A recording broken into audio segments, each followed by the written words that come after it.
ये जी मुसलसल अभी तक हमें जो ट्रैफिक ब्लॉक मिल रही है सक्खर के बाद, ये मेरे ख्याल में 4 दिन से गाड़ियां खड़ी हुई हैं, कह रहे हैं। पिछले 1 घंटे से लाइनें चल रही हैं। पिछले 1 घंटे से वाकई में लाइनें ही चल रही हैं और बहुत रोड ब्लॉक है। काशिफ भाई आप तो कह रहे हैं लोड गाड़ियाँ जो ट्रक के ऊपर कहीं से भी कुछ नहीं का बड़ा है। नुकसान है।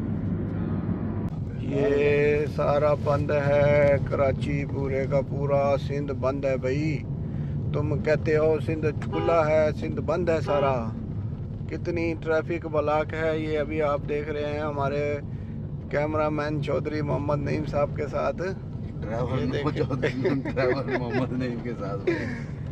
तो ये भाई सारी जगह ब्लॉक ही ब्लॉक है।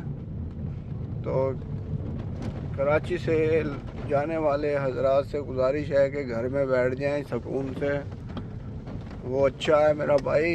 सिंध का पानी हो रहा है, पानी ले रहे हैं बलोचिस्तान, ये नहीं लेने देंगे हरामखोर।